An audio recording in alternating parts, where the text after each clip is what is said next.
So with the upcoming remake of Firestarter with Zac Efron, I figured why not go back and check out the 1984 classic by Stephen King, Firestarter, starring Drew Barrymore.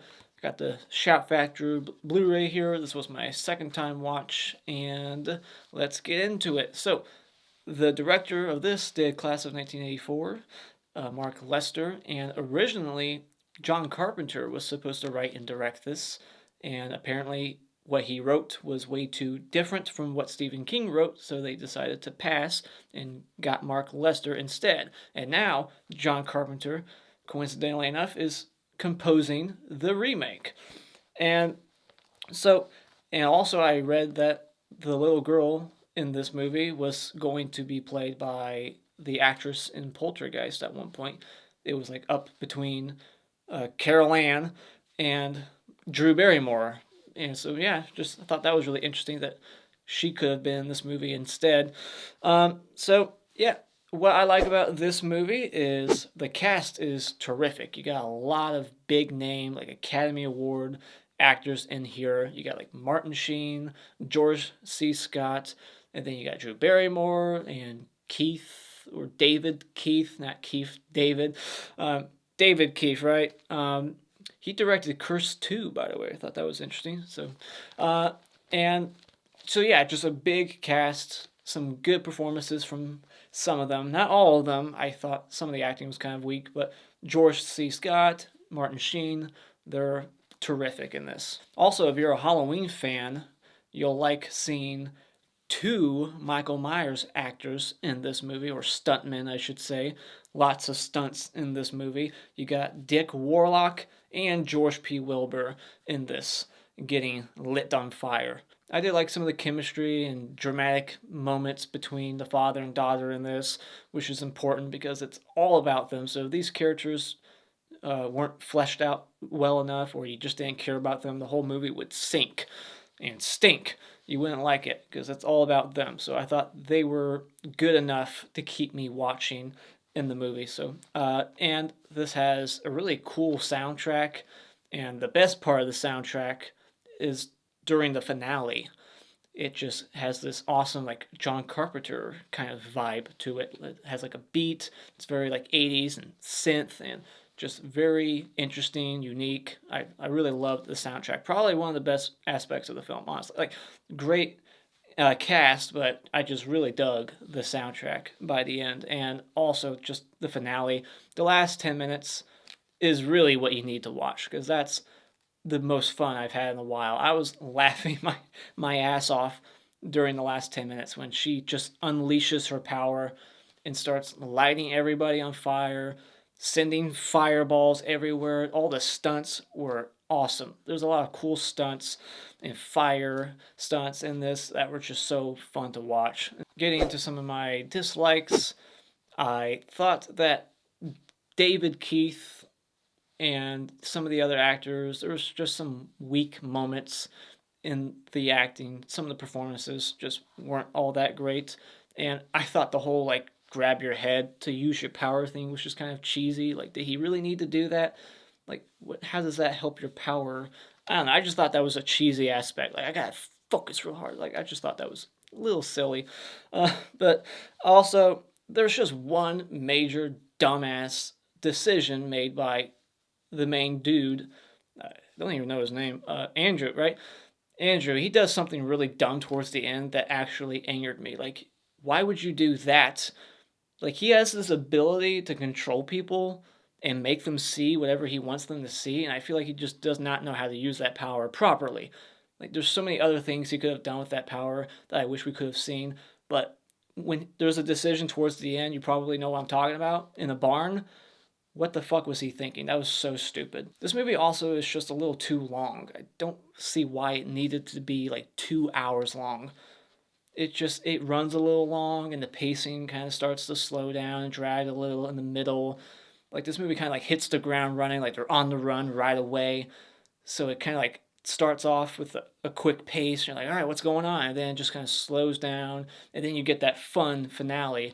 But it's just that middle area that I just wasn't into. And I would have preferred this movie be told more linear instead of the whole flashback, jump around kind of narrative where, we start with them already running and then there's just flashback storytelling. I wish this movie would have focused more on the family. Like, his wife is just dead already when the movie starts. We never get to see them truly, like, build a romance, and I wanted to see more of that side of the story. I wanted to see the wife and, raising this kid, finding out how, her power and just some of that stuff. Like, I wanted to see that, like, have that be act 1, and then act 2, mom's dead, they're on the run. Act 3, they're doing the experiments, and then she blows shit up.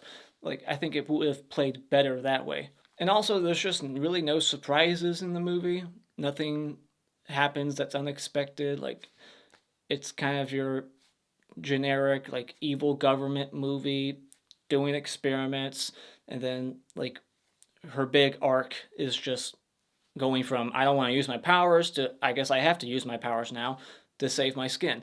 So it's like there's no real good, surprise in the film. No twist. Nothing really all that interesting. Just cool effects and, all that stuff at the end. That's really what makes this movie worth watching, because the characters at the end of the day, as well acted as some of them are, they're not really all that interesting. So final thoughts, I thought this was an okay, fiery blend of different genres, and with a tremendous cast, a fun finale, but just some weak acting here and there, and should have been truncated in the middle for the pacing. So when it comes to Firestarter, I'll give it 3 out of 5 stars. All right, time for a spoiler discussion. So apparently he not only has the power to control people and make them see things, like he makes this one guy see a $1 bill as like a $500 bill, but he also has like the power to look at a payphone and make it spit out quarters somehow. But his daughter makes this soldier's feet catch on fire and he has to go run to the toilet. It's kind of a funny little joke. And then he makes these kidnappers in like a flashback.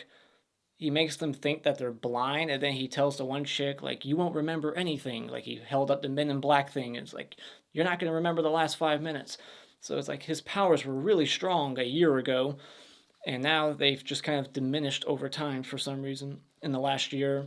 And every time he uses his power, his nose bleeds, and it makes his head hurt. They never really explain his powers in the movie, like how much he can do and how long the effects, how long are they going to think they're blind? Like, how long does that affect them? Are they going to think they're blind forever? Like, when does it wear off? Was that taxi driver going to see that as a $500 bill for the rest of his life? At what point would he snap back into reality? Dick Warlock, Michael Myers in Halloween 2, is one of the evil, like, government agents, and he's one of the guys that gets, like, lit on fire right outside of the farmhouse. But then later on, he's one of the government agents getting lit on fire again at the shop.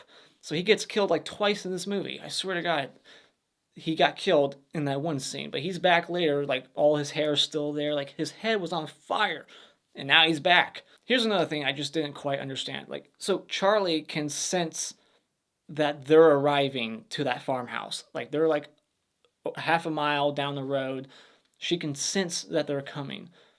But then later on, when she's walking away from the lake house, there's all these soldiers hiding in the forest, not much further than the other people were earlier, so it's not like a distance thing. So how does this work? How come it didn't work here? She didn't know that something was going on in the forest right in front of her. She didn't sense George Scott on the tree with a sniper. And man, he shoots her right in the throat with that thing. How cruel. He could have just shot her in the arm or something, but he got her right in the throat with that tranquilizer. But yeah, it's like, how come she didn't sense that they were there? And then the dad is like being an idiot. He could have tried a little harder to get out of there with his daughter. He just sits there crying with her the whole time, waiting to get shot. I thought it was really weird that one of the evil government agents says, honest to gosh, like he's censoring himself because he's in the presence of a child. Like, really? Who talks like that? Honest to gosh. George Scott's character, Rainbird, Is George Scott really Native American? His character's Native American, but I wonder if George Scott is Native American. His character can smack people in the nose so hard that bone fragments hit their brain and kill them instantly. He kills this doctor on his bed, but I like that he had to wake him up first. He didn't just kill him in his sleep. He purposely stuck something in his face, woke him up so that he could see the man who's going to kill him. And then later on, he's strangling a mailman and the guy dies in 5 seconds. It would take longer to strangle someone, but maybe he snapped his neck. I don't know if he's that strong, but he wraps something around his throat and the guy dies in 5 seconds. That's bullshit. George P. Wilbur, Michael Myers in Halloween 4 and 6, he is one of the guards at the shop, and he looks pretty tall, so it makes sense that he became Michael Myers. They always try to hire the tallest stuntman. But yeah, he, I think, gets killed. I don't think we do see him get killed, actually, but we should have. We should have seen George P. Wilbur get killed. But that whole set at the shop, it looks like one of those generic, sci-fi, Star Trek sets with all the flashing lights, and you're just wondering, what the hell do all those lights even mean? What do these things do? There's just a bunch of flashing lights everywhere, and there's no words underneath to explain what this light means, nothing. When they do that first experiment, and that they have Charlie light the logs on fire, and then she tells her power to back off and go rest in the tub water, and starts to boil. Martin Sheen, his reaction to that had me laughing. He was so excited. He was over the top. I was expecting him at any moment to be like, feel these nipples. Anybody else hard? Holy shit. Did you see that? I got confused with Rainbird's explanation. He had this speech explaining what he wanted to do with Charlie. I should have rewound it and listened to it again, but from what I heard, he wanted to kill Charlie to gain her power through dying. What was he saying? I should have rewound it, but I was so confused by what the hell. At first I thought, oh, he just wants to kill her so that this freaking atomic bomb of a girl can no longer be a danger to society, because they say that this little girl at one point when she grows up can be capable of blowing up the earth with her mind. So it makes sense that this character would want to kill her. Hey, when you're done with your little stupid experiments, I'm gonna kill this girl because she's a danger. Makes sense. So maybe he's not a bad guy. But then he's like, no, I want to kill her not to save the world. I want to kill her because maybe I can get her power from her if I kill her.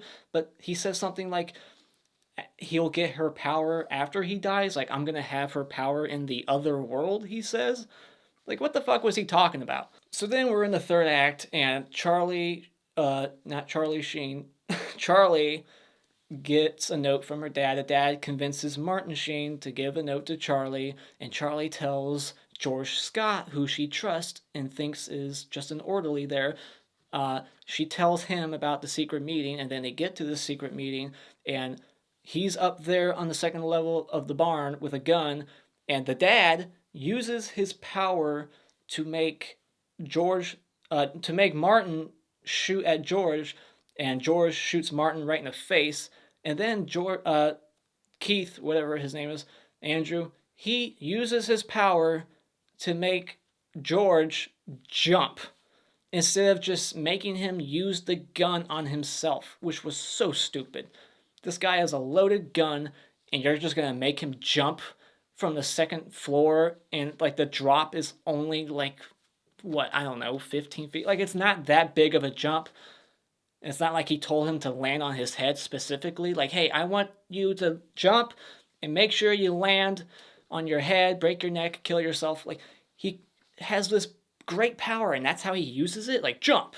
No, take the gun, aim it at your face, blow your brains out. It was just so stupid. And then he gets shot in the neck by George. As soon as he jumps, he's still alive. He just takes his gun out and shoots him right in the throat. It's well, that's what you get. That was so stupid. Look what you did.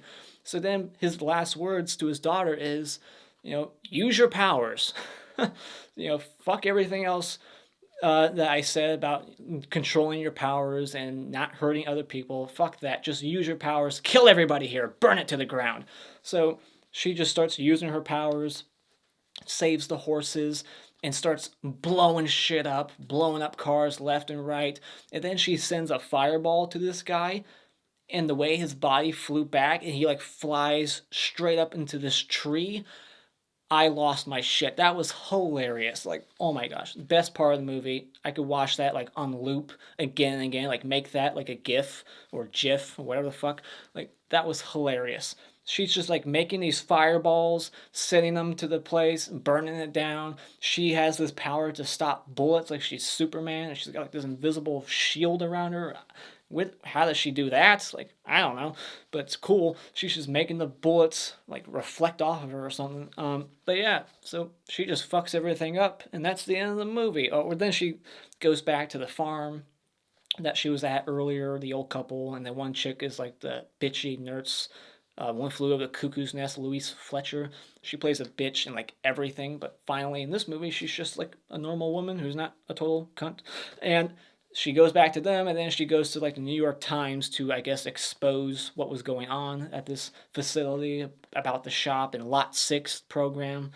So yeah, fun ending. That's really all you need to check out. If you're not curious to check this out at all, if it doesn't sound like your kind of movie, at least watch the last 10 minutes, because that was just hilarious. That was so fun.